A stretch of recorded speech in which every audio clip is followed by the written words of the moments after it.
Hi all, and welcome back to the 1 Minute Farming videos and the series on the John Deere 1943 John Deere Model A. In the last video that we did, I left it that I was going to remove the governor and fan shaft, and in that picture there we do have the governor laid on the workshop bench, looking into the bottom side of it. Now it's pretty much the same layout as you would find on the Model B, albeit just a bit heavier and a bit larger pieces. The bevel gear here is a larger gear. The weights, I don't know if the weights are any bigger. I don't think the weights are any bigger. The bob weights. I do think that the sliding bearing and sliding shaft is a bit heavier duty. And there you have the forked paddle, which works the shaft and the governor arm ultimately on the outside. If you recall, that paddle was bent on a recent video I did on the BN, which was causing me issues. And then you have a gear here which meshes with the camshaft gear, which in itself is, I suspect, slightly bigger than one you would find on the Model B. Now, looking at it, I would say that there has been oil getting splashed around in there, though there is a bit of wear on the bevel gears.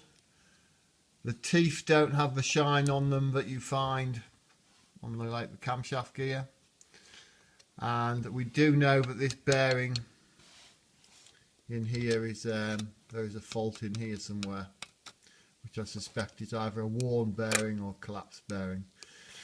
Now these are lubricated the same way as the Model B is, and there's oil pumped up to them.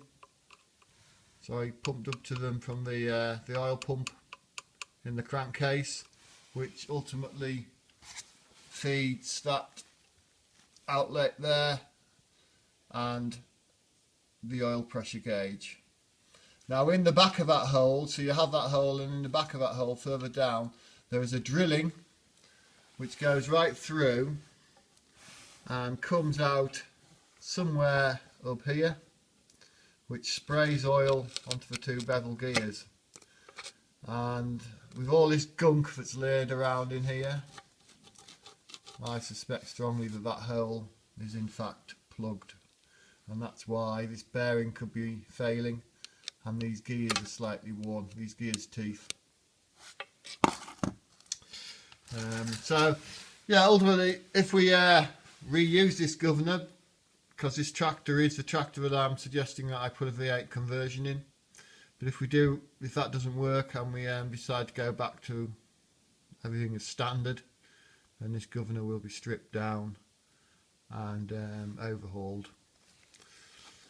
Otherwise it will be put away carefully in a box, with the idea that in the future it could be reinstated. So it comes off fairly easily, the governor. There are two shouldered bolts, one there and one on the opposite corner, and they act like dowels, so when you put the housing back onto the top of the crankcase, it sort of locates it in the correct position for the gears to all mesh up. Now when I took this one off, I took it off in two pieces, so I took the governor off and the fan shaft off separately. It was quite a large piece to remove in one lump, and so the fan shaft is laid over here. There we have it. So that's the gear end, so that goes into the hole, meshes in the bevel gear in the hole in the governor, which is in turn shimmed, different size shims to get the meshing right, and obviously down there you've got your fan right at the bottom. and a slightly heavier tube case. Now that gear is actually slightly more worn than the other one. The teeth are slightly thicker at one end than at the other. So somewhere along the line, either backlash hasn't been quite correct, or it had moved, or the heel and toe had moved, causing that wear. But all in all, it's not too bad. I would be quite happy to use both that gear and the gear in the governor again, if they can be salvaged without breaking or being damaged. One little tip: when you remove the governor and fan shaft in two pieces, remember, don't let the fan shaft move forward into the radiator when you're trying to wiggle them out, because that hub down there will do no untold damage to the radiator. So be very careful on that one. So yeah, so the governor, as I say, is salvageable. I have no qualms at all with reusing any of the parts up to now that I've seen. The only slight problem I might have is whether that wear in that housing has actually worn into the housing at all, and then we might have to do some more drastic repair. But it would still be salvageable. It would still be salvageable. So out here again, we did a little bit more on the than just remove the governor the other night. We removed the cylinder head. So there's the cylinder head laid in front of the tractor. We'll just go around this side. Better light. So again, excuse me, very similar design to the Model B. The cylinder heads are slightly ramped up, idea to give them a bit of a swirl to help with fuel mixture.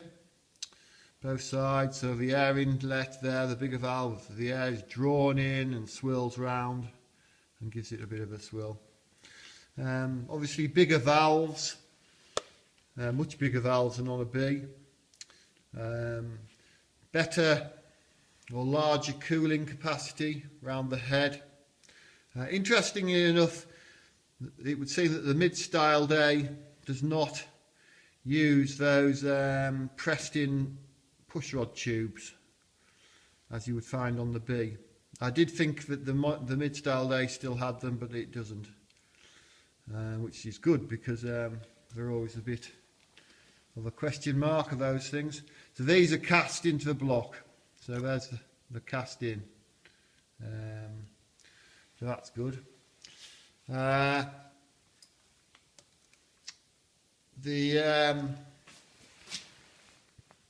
Obviously the valve side of the spring side of it is larger in scale.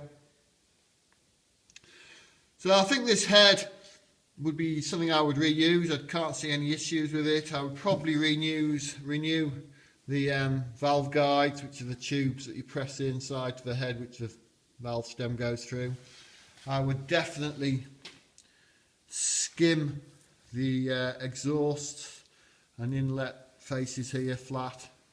Particularly on this one, when I took the manifold off, it was particularly rotten, the gasket, and I reckon if you put a flat level across there at this moment in time, it won't be flat. So that would need skimming. I would also move the head over, give the head itself face. I would give that a skim, a light skim, just to help with resealing it again on the block. But no, that head I'd be very happy to reuse again.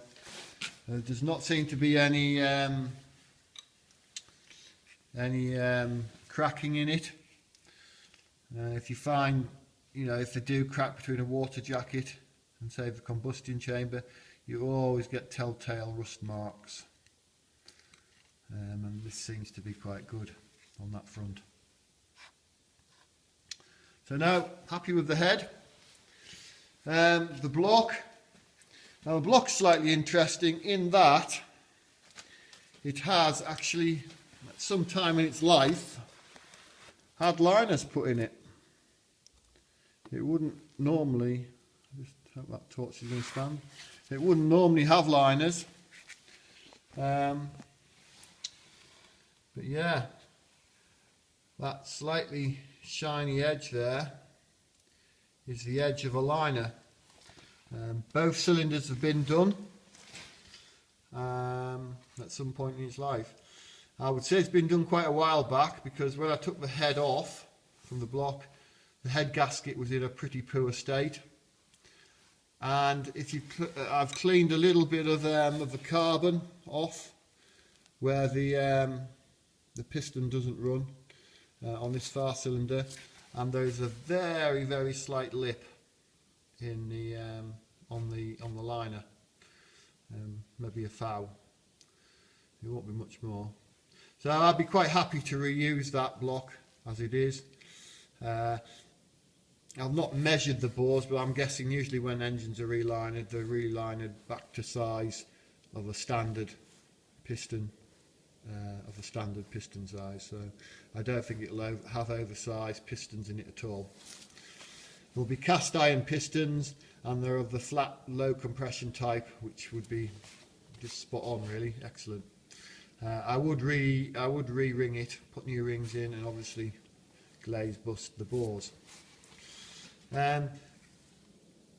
Water jacket wise, again, a bit like the head, a bit flaky rust, but a bit of shot blasting, careful shot blasting would clean that up a treat. And down in the bottom here we have a bit of flaky rust sitting in these holes, again easily cleaned out. That hole there is the oil feed hole for the rocker shaft, and that is a return hole for the oil to return back to the crankcase. And that goes through, that theme goes on through the head, the cylinder head. And so, as you can see, I've removed all the just get the torch a second. I've removed all the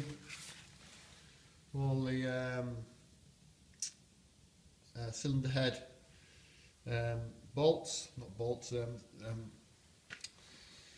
these things, which name suddenly escapes me. Ha! I've removed those because I think I said in the last videos on the B, they're much easily taken out. Studding, of course, studding, cylinder head studs.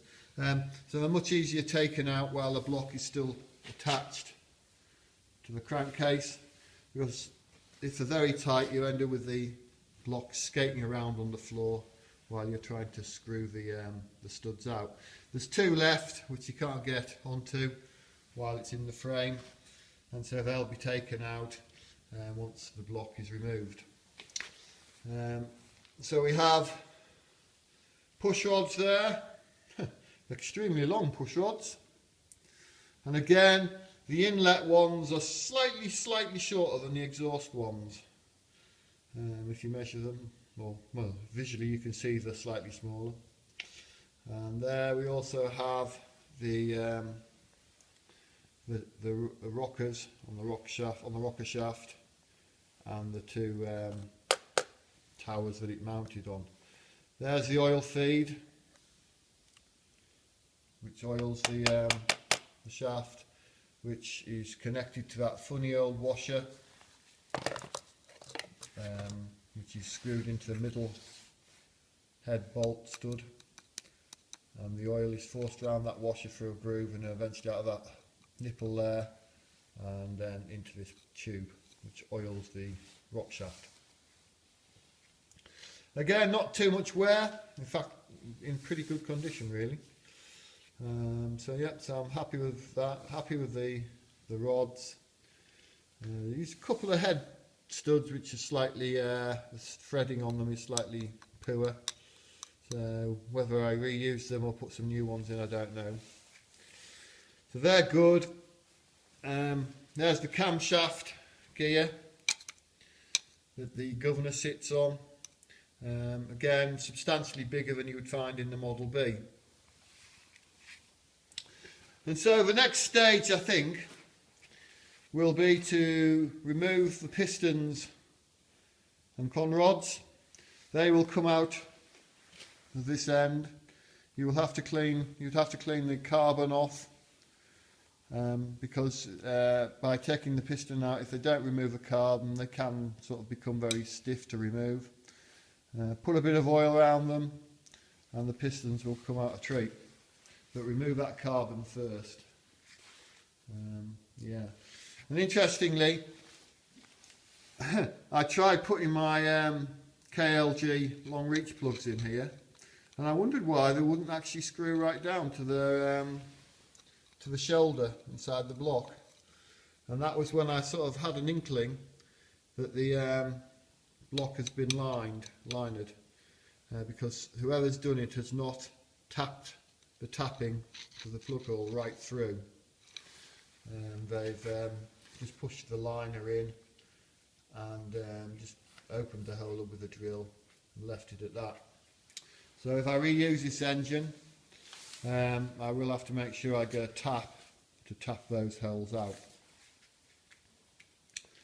So yeah, so we're getting there. So head off, we're going to get the pistons out, and then ultimately I'll remove the block, which I don't like doing. I've said this in the past. I'm not keen on removing a block because the block has some integral strength to the frames and the crankcase. But if I chock it well underneath, it shouldn't get too, well, it won't bow at all really. That, if we go down the V8 route, strengthening this area will be of paramount, will be very paramount, because obviously the V8 won't have any, won't be able to be used as a as any form of strengthening. So I will have to put something in there to help strengthen the that area up. So yeah, this we'll wrap this video up. I think it's rambled on long enough, and hopefully when we have another look, we'll have the pistons removed and possibly even the block. Okay then, thanks again, bye.